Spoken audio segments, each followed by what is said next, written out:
தமிழகம் எங்கும் கிளைகள் கொண்ட Annamal institute of hotel management and hospital management படிப்பில் சேர்வதற்கான அட்மிஷன் நடைபெறுகிறது. உண்மை பேசும் மக்கள் ஊடகம் SS நியூஸ் டிஜிட்டல் 24/7 கனெக்டட். முதலமைச்சர் விஜய் அவர்கள் நெத்தியில் அவர் பொட்டு வச்சிருக்காரு பார்த்தீங்களா? அப்போ அது ரொம்ப ட்ரெண்டாக போயிட்டு இருக்கு. விஜய் கருப்பு போட்டு சிவப்பு போட்டு வைக்கிறாரு. அதை மக்கள் விமர்சனம் பண்ணுறாங்க.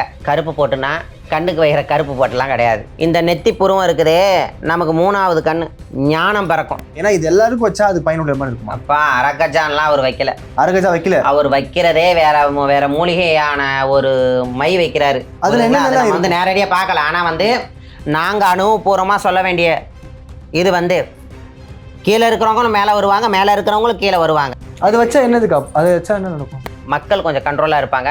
நமக்கு யாருடைய தேவையில்லாத வைப்ரேஷன் நம்மளை அப்செட் பண்ணாது. முதலமைச்சர் உடனே அவர் ட்ரெஸ் கோட்லாம் மாறிச்சு. கருப்பு கலர் கோட்டு, ஒயிட் சட்டை. கருப்பு என்பது காளிக்கும் கருப்புசாமிக்கும் மிக சிறப்பானது. ஆனால் கெட்டதெல்லாம் அப்செட் பண்ணிக்கும். ஆட்சி அமைச்சக்கப்புறம் நிறைய பேர் என்ன சொல்கிறாங்கன்னா, இவரால் 5 வருஷம் ஆட்சி அமைக்க முடியாது, 2 வருஷம் தான், அதுக்கு மேலே தாண்டதே கஷ்டம்.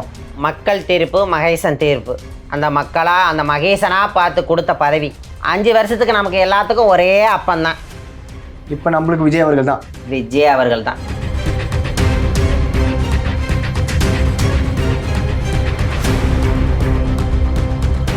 இன்னொரு பக்கம் முதலமைச்சர் விஜய் அவர்கள் இப்போ அவர் சிஎம் ஆயிட்டார் அப்படின்னும் போது என்ன சொல்றாங்க, நெத்தியில் அவர் பொட்டு வச்சிருக்காரு பார்த்தீங்களா? இப்போ அது ரொம்ப ட்ரெண்டாக போயிட்டு இருக்கு. அவர் என்ன சடனாக இப்போலாம் வித்தியாசமாக பொட்டு வச்சுட்டு போயிட்டு இருக்காரு, கருப்பு வைக்கிறான்றாங்க, அப்படி திடீர்னு ரெட் கலர்ன்றாங்க. அதை பார்த்தீங்களாக்கா நீங்க? நான் பார்த்துருக்கிறேன். யாருப்பா இப்போ முதலமைச்சராக அவர் தான்ப்பா, அவரை பார்த்து தானேப்பா ஆகணும். ஆமாம் ஆமாம் ஆமாம், ஃபுல்லாக அவர் தான் பார்த்தாங்க. அவரை பார்த்து தானே ஆகணும். ஆமாம். விஜய் கருப்பு போட்டு சிவப்பு போட்டு வைக்கிறாரு. அதை மக்கள் விமர்சனம் பண்ணுறாங்க. என்ன ஆர்வம் இருக்கு, என்ன புதுசாக பொட்டு வச்சிருக்காரு, இப்போலாம் நாங்கள் பார்த்ததில்ல அப்படின்ற மாதிரி சொல்கிறாங்க. சிஎம் ஆகிட்டக்கப்புறம் இது மாதிரிலாம் மேபி பக்தி அதிகமாகிடுச்சா அப்படின்ற மாதிரிலாம் கேட்குறாங்க. சிஎம் முதலமைச்சர் பக்தி அதிகமாகிடுச்சுன்னா அப்படியெல்லாம் கிடையாது. ஏற்கனவே அவர் கும்பிட்டுருக்கிறாரு. அவர் கூடயே அவர் என்னமோ இப்போ ஜோதிடர் பக்கத்திலே வச்சுக்கிட்டு இருந்ததா கொஞ்சம் கேள்விப்பட்டேன். சில விஷயம் அரசல் பரசலாக பேசுகிறேன், காதில் வாங்கிட்டேன். ஏன்னா இப்போ தமிழ்நாடு முதலமைச்சர் விஜயவாச்சே, அவர் கதை கேட்டுத்தானே ஆகணும், செய்தியில் டெய்லி கேட்டுத்தானே ஆகணும். அப்போங்களே சில கதைகளை கேட்டேன், நானும் பார்த்தேன். அவருடைய நெத்தியில் ஒரு பொட்டு இருக்குது, மாற்றி மாற்றி வைக்கிறாரு. அவருடைய விருப்பம், அவருடைய தனிப்பட்ட விருப்பம், அவர் சுய இது. ஆனால் அதுக்கு உண்டான கேள்விகள் மக்கள் விமர்சனம் பண்ணுறதுனால நான் கேட்குறேன். கருப்பு போட்டுனா கண்ணுக்கு வைக்கிற கருப்பு போட்டுலாம் கிடையாது. மை இல்லை, கண்ணுக்கு வைக்கிறாங்களா, அதுவும் மை தான். புரியுங்களா? கடையில் போனீங்கன்னா, நாட்டு மருந்து கடையில் போனீங்கன்னா அரக்கஜான்னு கேட்டிங்கன்னா அரக்கஜான கருப்பாக தான் இருக்கும். ஆமாம், புரியுதா? அதெல்லாம் கொஞ்சம் டீட்டெயிலாக சொல்லணும். அரக்கஜான் கதையெல்லாம் எடுத்திங்கன்னா, அரக்கஜான் கதையை எடுத்தீங்க, அரக்கஜான் எடுத்தோன்னா அதுவும் கொஞ்சம் ஒரு மகாலட்சுமி ரூபம். அதுக்கு அரக்கஜானை வச்சா கூட இவ்வளோ கருப்பாக இருக்காது, லைட்டாக தொட்டு வச்சாலும். இது வேற மாதிரியான சில மூலிகை, ஒரு முருகனுடைய பிரசாதமாக கூட இருக்கலாம். இல்லை சுவாமிகள் என்ன மாதிரி ஒரு சாமிகள் மைய அரைச்சி இதை வைங்க, மக்கள் மத்தியில் நல்லபடியாக இருக்கும், மக்களுக்கு நல்லபடியாக செய்வீங்க. இந்த நெத்தி புருவம் இருக்குதே, நமக்கு மூணாவது கண். நமக்கு இந்த மண்டவோடு இருக்குது, இந்த மண்டவோடு கீழே இது மூணாவது கண்ணு. நமக்கு இந்த மூணாவது கண்ணு கீழே தான் பொட்டு வைக்க சொல்லுவாங்க பெண்களை. ஆண்களுக்கெல்லாம் திறந்து இருக்கணும், பெண்கள் நீங்கள் அதை மூடி இருக்கணும். புரியுதா? ஆண்களுக்கு திறந்து இருக்கட்டும், சிவபெருமான் மாதிரி ஆண்களுக்கு திறந்து இருக்கணும். பெண்கள் நீங்கள் மூடி ஆகணும் தான் அந்த இடத்துல பொட்டே வைக்கிறாங்க.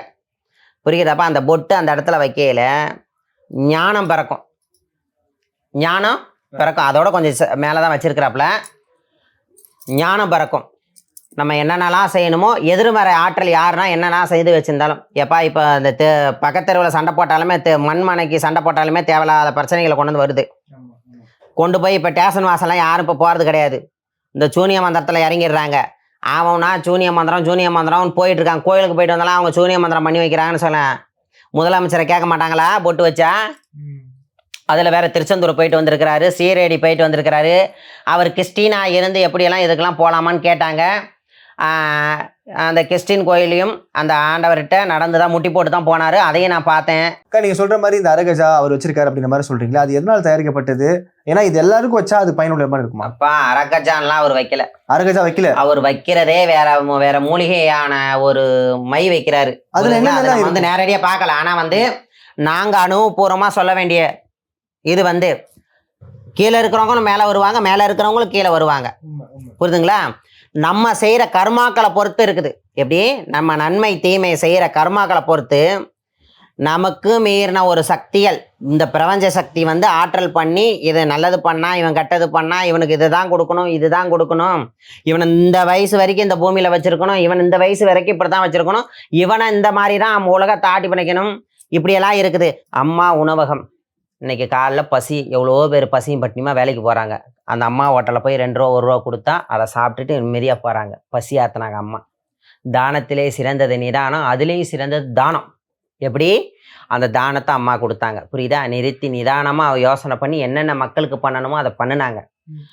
இப்போ அதையும் தொடர்ந்து அவர் வந்து விஜய் வந்து அடுத்து தொடர்ந்து பண்றாரு. ஏன்னா அடுத்து ஏன்னா பாவனையில வந்து நான் சொன்னேன்னா, ஃபர்ஸ்ட் வந்து போதைப் பொருளை கட்டுப்படுத்துறதுனால அம்மா முதல்ல எப்படி கட்டுப்படுத்துனாங்க அதே மாதிரி கட்டுப்படுத்தி இருக்கிறாரு. அவங்களோட வழியில வராரு. ஆமா, இது உண்மையான ஒண்ணு. யாருமே பேசப்படாத நான் இப்ப பேசப்படுறேன், சொல்றேன். புரியுதுங்களா? ரெண்டாவது என்னன்னா, அவருக்கு வந்து ஃபர்ஸ்ட் போதைப் பொருள், ரெண்டாவது வந்து காவல்துறை முன்னேறி நீங்க சரியா இருந்தாதான் பின்னேறுகள் சரியா இருக்கும். காவல்துறையை கட்டுத்திட்டமாக கொண்டு வந்தாங்க. நாங்களும் இப்போ ஒரு சின்ன ஒரு ஸ்டேஷன் வரைக்கும் போனேன். முன்ன இருந்த மதிப்போடு இப்போ நிறையா இருக்குது. காவல்துறைங்கிட்ட நிறைய மதிப்புகள் கொடுக்குறாங்க, மரியாதைகள் கொடுக்குறாங்க. இப்போ ஓரளவு எல்லாமே அமைதியாக இருக்குது. எனக்கே வியர்ப்பாக இருக்குதுப்பா. சில மாதங்களா சில நாட்களாகவே ஒவ்வொரு இடத்துல அமைதியாக இருக்குது. புரியுதுங்களா? எல்லாரும் வந்து மாற்றங்கள். நம்ம பக்கத்தில் பெரும்பேர்கண்டிகைங்கிற ஒரு கோயில், அதுக்கு பக்கத்தில் ஒரு கோயிலுங்க, சுற்றி கோயில் இருக்கிற இடத்துல ஒரு ஒயின் ஷாப் இருந்துச்சு. கச்சா இருப்பாங்க. இப்போ அதுவே கொஞ்சம் அந்த இடம் அமைதியாயிடுச்சு. சில விஷயம்லாம் பார்க்கும்போது நம்ம கோயிலுக்கு போவே எனக்கு மன நிறைவு இருக்குது, மன நிம்மதியை கொடுக்கு, ஆத்மா திட்டமாக நல்லா ஒரு இதை கொடுத்துருக்கிறாரு. அந்த கருப்பு மை வந்து ஆன்மீகமாக அவர் போய் புரியுதா, அந்த தெய்வம் தூக்கி விட போய் தான் அந்த தெய்வத்து பக்கத்தில் இருக்கிற நீ அந்த ஒயின் ஷாப்பை தூக்கக்கூடிய ஞானத்தை கொடுத்துருக்கிறார். ஓகே. அண்ட் இப்போ நான் சொல்ற மாதிரி இப்போ நீங்க வந்து உங்களுடைய ட்ரெஸ் கோட் வந்து ரெட் கலரா நீங்க ஒன்று போட்டிருக்கீங்களா? அது மாதிரி இப்போ அவர் வந்து இந்த எலெக்ஷன் டைம்லாம் பாத்தீங்கன்னா ஒரு வெள்ளை சட்டை, ஒரு மாதிரி ஒரு பேஜ் கலர் பேண்ட் தான் போட்டுட்டு இருந்தாரு ஃபுல்லா பிரச்சார டைம்லாம். அப்படியே இவர் வந்து முதலமைச்சர் உடனே அவர் ட்ரெஸ் கோட்லாம் மாறிச்சு. கருப்பு கலர் கோட்டு, ஒயிட் சட்டை, பிளாக் பேண்ட் அப்படின்னு சொல்லி அவர் ட்ரெஸ் கோட் ஃபுல்லா மாத்தாரு. அப்ப அதுக்கான காரணம் என்ன இருக்கு? கருப்புலாம் அணிஞ்சிட்டு வராரு. அந்த இதுல ஏதாவது இதுக்கு பின்னாடி ஏதாவது இருக்கு? கருப்பு என்பது வந்து காளிக்கும் கருப்பசாமிக்கும் மிக சிறப்பானது. ஆனா வந்து கெட்டதெல்லாம் அப்செட் பண்ணிக்கும். கருப்பு கோட்டு, கருப்பு துணி வந்து கருப்பு நூலால செய்து வந்து கெட்டதை மட்டும் அப்செட் பண்ணிக்கும். அதுலேயே கருப்பு நூலில் சிவப்பு நூல் கலந்து உடை தச்சிருந்தாங்கன்னா, அந்த பட்டனு வேற விதத்தில் கருப்போட ஒரு சிகப்பு கலந்துருந்தாங்கன்னா, அந்த கருப்பு துணிக்கே சக்திகள் வேற, பவர்கள் வேற. புரியுதுங்களாப்பா? சிகப்பு என்றால் என்ன? அவர் நெத்தியில் வைக்கிறாரு அந்த சிகப்பு, நம்மளுடைய ரத்தம் சிகப்பு தான். நம்ம தாய் வைக்கிற குங்குமமும் சிவப்பு தான். புரிகிறாப்பா? ஒரு ஆடு எட்டலாம் அந்த ரத்தம் தான். நம்மளை அறுத்தாலுமே அந்த ரத்தம் தான். இந்த ரத்தங்கிற வந்து ஒரு இது அம்மாவுடைய உதிரமும் அதுதான். புரியுதா? அந்த உதிரத்தில் சாஞ்சி தான் நம்மளே வரோம். ஆகையினால அந்த ரெட்டுக்கு வந்து அந்த குங்குமத்துக்கு வந்து ஒரு பவர். புரியுதாப்பா? அந்த குங்குமத்தால் அதில் ஒரு மை ஒன்று செய்வாங்க. குங்குமத்தால் மட்டும் இல்லைப்பா, அது ஒரு சில என்ன பொருட்கள்னா, அந்த பொருட்கள் வந்து பேர் சொல்லாத பொருட்கள், அதெல்லாம் சொல்லக்கூடாது. அதில் வந்து மேக்சிமம் குங்குமப்பூ நிறையா கலந்துப்பாங்க. அவ்வளோதான். குங்குமப்பூ நான் இன்னைக்கு சொல்கிறேன். ரெட் கலர்னா ரெட் கலர் பேக்கிங் பவுடர்லாம் போடுறாங்களா, அதெல்லாம் குங்குமப்பூ அந்த பூவை வச்சு தான் அந்த மையை அரைப்பாங்க. ஏன் நம்மக்கிட்டே கூட இருக்குது, நம்மளும் அதை செஞ்சு வச்சுருக்குறோம். புரியுதுங்களா? அது ஒரு சில பேருக்கு தான், யார் பதவியில் இருக்கிறவங்களுக்கு மட்டும்தான். அது வச்சா என்னதுக்கா? அதை வச்சா என்ன நடக்கும்? அதில் வச்சோம்னா மக்கள் கொஞ்சம் நமக்கு கொஞ்சம் கண்ட்ரோலாக இருப்பாங்க. நமக்கு யாருடைய தேவையில்லாத வைப்ரேஷன் வந்து நம்மளை அப்செட் பண்ணாது. புரியுதாப்பா? தேவையில்லாத வைப்ரேஷன் வந்து நம்மளை வந்து அப்செட் பண்ணிக்கிடாது. புரியுது. நம்ம பாட்டு நம்ம வேலையை பார்த்துக்கலாம். எதிர்வினை ஆற்றலாம் கொஞ்சம் க்ளோஸ் பண்ணி விட்டுரும். புரியுதா? உன் பக்கத்தில் வராத அளவுக்கு ஒரு கவசம் நம்மளை சுற்றி ஒன்று இருக்கும். நம்மளை சுற்றி ஒரு கவசம் 4 பேருக்கு ஒன்று தேவைப்படுதுக்கா. கண்டிப்பா கொடுத்தீங்கன்னா சந்தோஷப்படுவோம். ஆமா, கண்டிப்பா. அக்கா இப்போ மேக்ஸிமம் எல்லாரும் சொல்றது என்னன்னா விஜய் அவர் ஆட்சி அமைக்க முடியாதுன்னு ஃபர்ஸ்ட் சொன்னாங்க. அதுக்கப்புறம் இவர் வந்து மக்களுடைய ஆதரவுனா ஆட்சி அமைச்சாரு. ஆட்சி அமைச்சக்கப்புறம் நிறைய பேர் என்ன சொல்றாங்கன்னா இவரால் 5 வருஷம் ஆட்சி அமைக்க முடியாது, 2 வருஷம் தான், அதுக்கு மேலே தாண்டதே கஷ்டம், ஆதரவுலாம் இருக்காது, நிற்க மாட்டாங்க அப்படின்ற மாதிரி சொல்றாங்க. அது சாத்தியமா? நீங்க என்ன நினைக்கிறீங்க? மக்கள் தீர்ப்பு மகேசன் தீர்ப்பு, மக்களுடைய தீர்ப்பு மகேசனுடைய தீர்ப்பு. அந்த மக்களா அந்த மகேசனா பார்த்து கொடுத்த பதவி. எப்படி 1000 பிரச்சனைகள், லட்சம் பிரச்சனைகள், அதையும் தாண்டி அந்த செங்கோல் பிடிச்சி ஓடி நின்றுருக்கிறாரு. எப்படி செங்கோலுங்கிறது வந்து அவ்வளோ சீக்கிரம் வந்து அவங்க கைக்கு வராது. அந்த செங்கோல் ஊன்றி அந்த இடத்துல போய் உக்காந்துட்டாரு. யாரு? விஜய் அவர்கள் வந்து உக்காந்துட்டாரு. அந்த செங்கோல் ஊன்னதுக்கப்புறம் இந்த நாட்டை, இந்த தமிழகத்தை எப்படி ஆளணுமோ, இந்த தமிழ் மக்களை ஓட்டு போட்டு உயர வச்சவரை, எப்படி படிக்கட்டு ஏற விட்டவங்களை மறக்காது சில விஷயங்கள் பண்ணிட்டு இருக்கிறாரு. ரொம்ப சந்தோஷமா இருக்குது. ஆட்சிக்கு எந்த பிரச்சனையும் வராது. ஆட்சி இந்த 2.5 வருஷத்துக்கு அப்புறமும் அடுத்த ஆட்சிங்கிறாங்க, அடுத்து மாறுவாங்க, அது ஒரு காலமும் நடக்காது. மக்கள் அந்த மகேசன் விட மாட்டாரு. 5 வருஷத்துக்கு ஒரே அப்பந்தான். 5 வருஷத்துக்கு நமக்கு எல்லாத்துக்கும் ஒரே அப்பந்தான். இப்ப நம்மளுக்கு விஜய் அவர்கள் தான். விஜய் அவர்கள் தான். அவர் தான். ஓகேங்களா? இப்ப அடுத்த 5 வருஷம் அடுத்த செங்கோல் அவர் கையில கொடுத்துட்டாருப்பா. முதல்ல அவர் செங்கோல் அவர் கையில கொடுத்துட்டாங்க. அவர் செங்கோலை பிடிச்சி ஆட்சியை புரிஞ்சிட்டாரு. மக்களும் அதுக்கு அடிப்பணிஞ்சு அதை கரெக்டாக அதை சொல்கிறாங்க. இதுக்கெல்லாம் நாங்கள் கட்டு போடுறோம், இதுக்கெல்லாம் இருக்கிறோம், இதுக்கெல்லாம் என்ன பண்ணுறோம். மன்னர்கள் ஆட்சி எப்படி இருந்துச்சு, அந்த மன்னர்கள் ஆட்சியே இப்போ கொண்டு வந்துட்டு இருக்கிறாரு. மன்னர்கள் ஆட்சியில் அந்த காலத்தில் வந்து அந்த காலத்து இதெல்லாம் இருந்துட்டு இருந்துச்சு. இப்போ மாற்றமாக கொண்டு வந்துட்டு இருக்கிறாரு. இன்னும் ஒன்று மன்னர் ஆட்சி பண்ணுறாரு. ஏன்னா இன்னொன்று கேட்டுக்கோங்க, கூத்தாடி வந்து செய்வானா, கூத்தாடி வந்து செய்வானான்னு எல்லா மக்களுக்கும் இது ஒரு பேச்சா ஒரு பேசுனாங்க. கூத்தாடி வந்து அந்த கலைக்கு உண்டான, இப்போ வந்து ஒரு நாட்டை காப்பாற்றுறதோ ஒரு ஊரை காப்பாற்றுறதோ ஒரு சீனுக்கு படிச்சிருப்பாங்க. இப்போ வந்து நான் மாந்திரிகம் படித்தா மட்டும்தான் இந்த இடத்துல உட்காந்து நான் மாந்திரிகத்து மூலியமா ஒரு குறி சொல்கிறதோ செய்கிறதோ கொள்றதோ வந்து சொல்ல முடியும். நீ உட்காந்து சொல்ல முடியுமா? இல்லை உட்காந்து சொல்ல முடியுமா? இல்லை அந்த தம்பி உட்காந்து சொல்ல முடியுமா? இல்லை ரோட்டில் போகிறவன் உட்காந்து சொல்ல முடியுமா? பண்ண முடியாது. ஆமாம், சொல்லுப்பா. கஷ்டம். அதில் படித்து ஊர்னவங்க, எப்படி பட்ட படிப்பை படித்து ஊர்னவங்க அம்மாவும் தான் கூத்தாடினாங்க. விஜய் மட்டும் கூத்தாடலையே, அம்மாவும் தானே கூத்தாடினாங்க. அவங்களாம் ஆட்சி புரியலையா?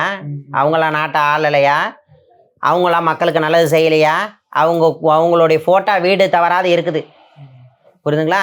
அதே மாதிரி ஒரு நல்ல தலைவர் விஜயோட ஃபோட்டோவும் நம்ம தலைவருடைய ஃபோட்டோவும், நம்ம தலைவர் கிடையாது, மக்களுக்கு தலைவர். அது எனக்கும் தான். அது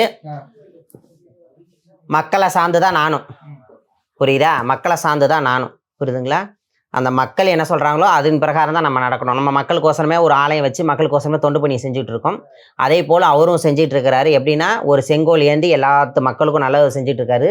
உதய சூரியனே, எப்படி உதய சூரியன் வந்து அந்த சூரியன் ஒதுக்கலைன்னா எண்ணற்ற ஜீவராசிகளும் கிடையாது, புல்லு பூண்டு நம்மளே கிடையாது.